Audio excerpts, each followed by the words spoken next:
Hey there folks, welcome to Spectrum Pulse. We talk about music, movies, art, and culture.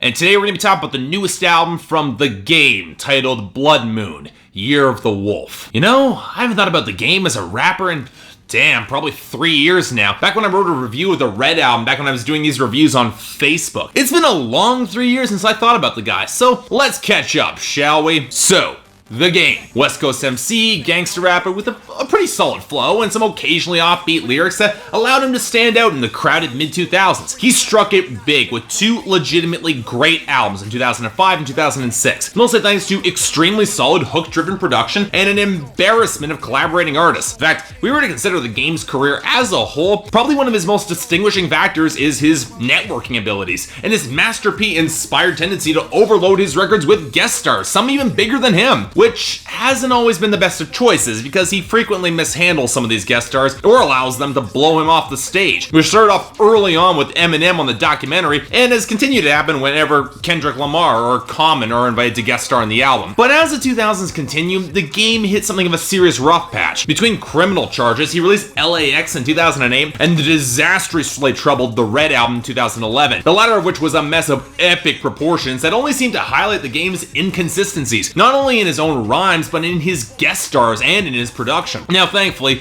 he managed to pull back some consistency together for Jesus Piece in 2012, but as an album trying to explore the dichotomy between being religious and still being a gangster rapper, it felt lightweight on actually reaching solid, real points. Because here's the thing, there's a reason I haven't really thought about The Game in 3 years, and that's because he's never really stood out to me as a rapper beyond a few legitimately great songs, some solid production, and his knack for calling out everybody under the sun to guest star on his albums. So you know what? Until I got a request for this, I had no idea that The Game was dropping a new album this year. And honestly, I had no idea what to expect from Blood Moon Year of the Wolf. I mean, there was no Kendrick Lamar verse to look forward to, but you know what? Freddie Gibbs was on the back half of this album, and surely that make up from the contributions from Lil Wayne, Chris Brown, Tyga, French Montana, 2 Chainz, and Soulja Boy, right?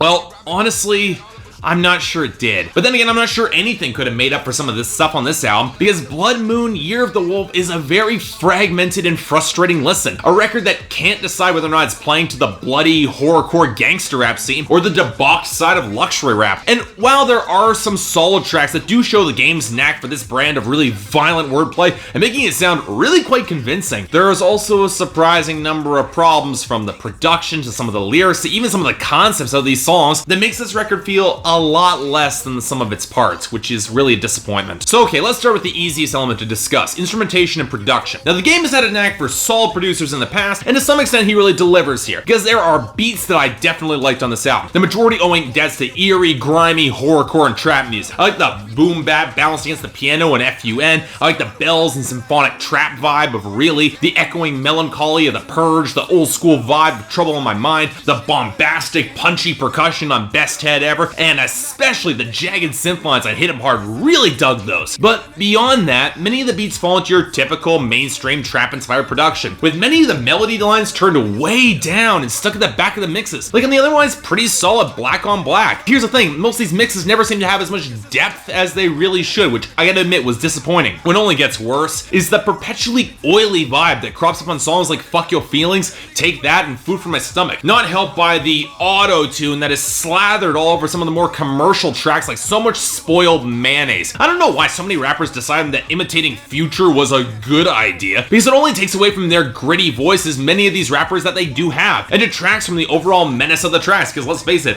auto-tune has rarely, if ever, added any sense of menace. And speaking of rappers, The Game has brought together another overloaded guest list, and like most of his albums, he gets hit or miss performances out of all of them. The best tracks on this album are where The Game can just get them to go off for pure rap dominance, and there are 2 tracks on this album where this definitely happens. The first being Really, where Yo Gotti and especially T.I. go off with some pretty impressive verse with multiple swished up flows, and even 2 Chainz manages to curb his typical debauchery for some pretty solid bars, and then The Game manages to top all of them. And best of all, he sticks Soulja Boy on the hook where he can't do a lot of damage. He does the same thing on Hit 'Em Hard with Bobby Shmurda, and on that track, okay, as good as The Game is, and I did like newcomer Scheme's verse, Freddie Gibbs just drops into his double time and easily dominates the song with the best wordplay, hands down. Hell, in terms of new arrivals, I liked both Scheme and Dub, new signings to The Game's Blood Money Records, and it would have been actually nice for the latter to have more than just a solid verse on Trouble in My Mind to really set an impression for me. Now, this is mostly because Food for My Stomach slathers auto-tune all over both of them, and Married to the Game sticks him with this bad rhyme scheme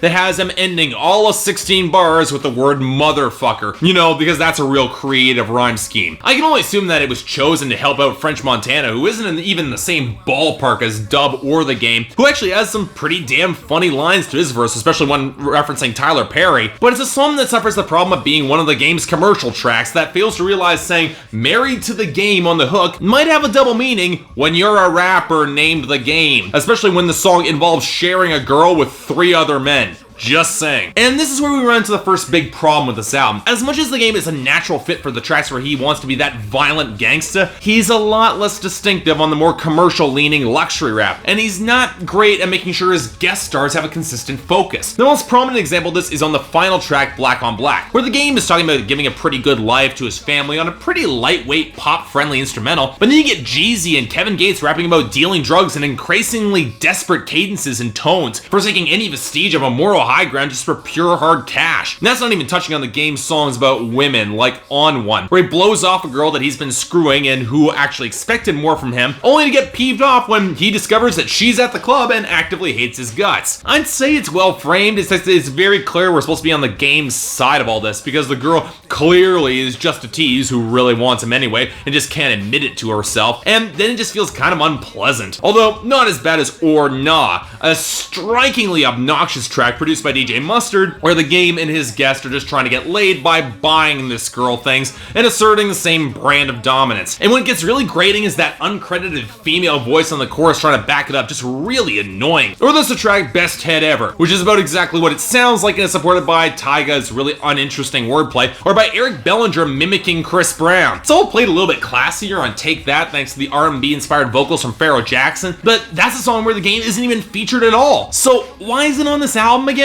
The worst miscalculation on this album, however, is Fuck Your Feelings, with Lil Wayne and Chris Brown, which puts Lil Wayne on the chorus and the hook, but for some ungodly reason, Chris Brown as the rap verse, who steals the girlfriend of the listener and then screws her in all too explicit detail. Charming. Now, at this point, some of you would be forgiven for thinking that this is just another shallow commercial gangster rap album full of blood, sex, and brand names. And yet in the middle of this album, The Game decides to go political with the songs The Purge and Trouble on My Mind, 2 tracks where he thinks that the best way of solving all the problems of the world would be by killing all the bad guys. And particularly with those problems surrounding racial tensions in the US, his targets are mostly cops or plainly racist aggressors against unarmed black youth. And you know, on some level, I get why The Game is as royally pissed as he is. And I get why, from his perspective, the only solution is violence, because that's what he knows that gets results as a gangsta. But there are a few big issues with this. The first being that The Game really isn't the right person to put forward this message, especially when he perpetuates exceedingly violent imagery and gang affiliation all across this album, and especially when that affiliation and imagery is likely responsible for perpetuating negative images surrounding black males. I mean, come on, Game, you're not the right guy to say this message. You aren't Pharoah Monch, you aren't J. Cole here. Now, the second problem links back to The Game's name-dropping tendency, because he calls out so many rappers on this album, including mentioning all the rappers he thinks are bigger than him on Bigger Than Me, and telling Frank Ocean to, quite literally, fuck all the competition. And of course, he calls out all the names of the victims and perpetrators of violence against unarmed black males. But just as the names of the collaborators just feel like a list to boost The Game's credibility, the list here just can't help but dehumanize both his victims and his targets even further, reducing them just to recognizable reference points to justify his violence. And this contributes to the biggest issue of these 2 songs, and that The Game doesn't go for depth here. He doesn't delve into the complex morality of this sort of conflict and fighting fire with fire. He doesn't touch on the human side of this issue, or even the impact on his own psyche beyond sheer rage. Now, I get the visceral catharsis that might come from this sort of reaction, but let's be fair here, it's one-dimensional, and it's reductive to an issue where The Game's brand of hyperbolic violence could likely make things a hell of a lot worse. Now look, I get why some of you are probably wondering why I suddenly got very political on a gangster rap record that's clearly intended as a violent fantasy, as entertainment. But when you step into very real situations that are active right now, and a slew of angry people who will be likely too inclined to take the game's word at face value and won't consider it entertainment, you run into real issues. Because at the end of the day, Blood Moon Year of the Wolf, it works when it stays simple, gratuitous, and firmly lodged in that violent fantasy. But when it tries to go for depth it doesn't have, or conversely go for commercial tracks that just scream of obnoxiousness and with their production only strips away the singer's personalities, this album really does suffer. Combined with some technical wordplay that wasn't entirely strong and instrumentation that I wouldn't consider all that unique or stellar, I'm giving this album a cautious 5 out of 10, and only a recommendation if you need another fix of gangster rap for this year. But in a year where we have Freddie Gibbs, Schoolboy Q, and Styles P among others dropping, let's be honest, stronger projects, I gotta say, the game is capable of a lot better than this. So yeah, thanks a lot for watching. If you'd like to like and subscribe, I'd be more than grateful. You think I'm totally off base about some of the political stuff? Leave a comment. I'd like to hear more about that particular issue there. If there's any other albums that are coming out that you want me to take a look at, or anything else I might be able to do to improve my presentation, I'd be more than happy to take a listen. Until then, I'm Mark, you're watching Spectrum Pulse, and I'll see you next time.